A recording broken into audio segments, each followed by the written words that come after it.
Pernah nggak kamu ngerasa hidupmu berantakan, tapi nggak tahu persis kapan semuanya mulai salah? Nggak ada satu kejadian besar, nggak ada kesalahan fatal.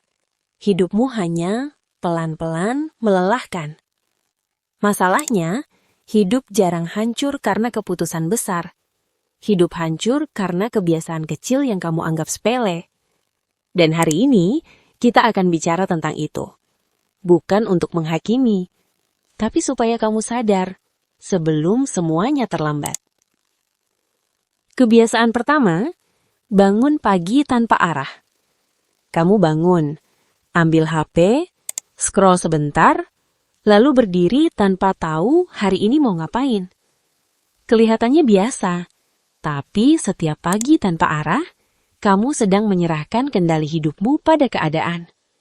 Hari-harimu jadi reaktif, bukan kamu yang mengatur hidup, tapi hidup yang menyeretmu kemana-mana. Kebiasaan kedua, menunda hal kecil. Nanti aja, masih ada waktu, besok lebih enak. Masalahnya, hidupmu bukan rusak karena satu penundaan besar, tapi karena ratusan penundaan kecil yang menumpuk tanpa kamu sadari. Setiap kali kamu menunda, kamu sedang mengajarkan otakmu bahwa ketidaknyamanan itu boleh dihindari. Dan lama-lama, kamu menghindari segalanya. Kebiasaan ketiga, mengisi waktu luang tanpa sadar.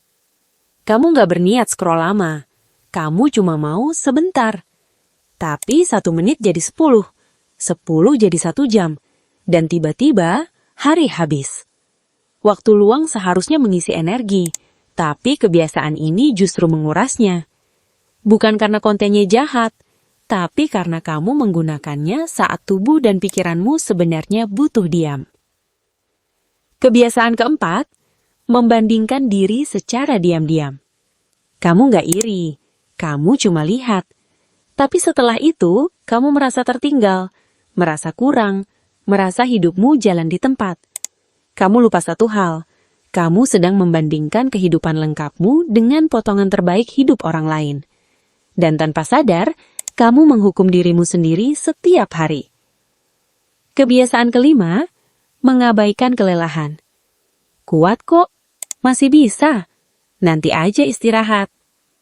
Kelelahan bukan tanda lemah, tapi kamu hidup di dunia yang memuji orang yang terus memaksa diri. Sampai akhirnya, tubuhmu berhenti meminta dan mulai memaksa. Capek tanpa sebab, hilang motivasi, kosong. Itu bukan malas, itu alarm. Kebiasaan keenam, tidur dengan pikiran penuh. Lampu mati, mata terpejam, tapi kepalamu masih ribut. Menyesali hari ini, khawatir besok, mengulang hal-hal yang seharusnya sudah selesai. Tidur bukan cuma soal waktu, tapi soal keadaan pikiran.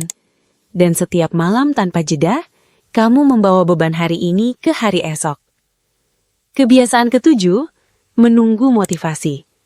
Kamu bilang, kalau moodnya dapet, aku mulai. Masalahnya, hidup jarang berubah karena motivasi. Hidup berubah karena keputusan kecil yang tetap dilakukan meski kamu nggak ingin. Motivasi itu datang belakangan, setelah kamu bergerak, bukan sebelumnya.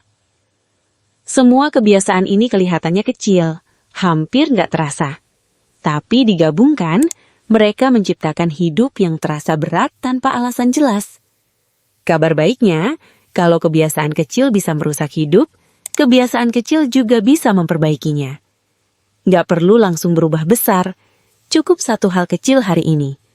Bangun dengan satu niat, selesaikan satu hal, berhenti sejenak sebelum scroll, tidur dengan pikiran lebih ringan. Karena hidupmu tidak berantakan, kamu hanya terlalu lama membiarkan kebiasaan kecil mengambil alih arahmu. Dan kamu masih punya waktu untuk mengambilnya kembali.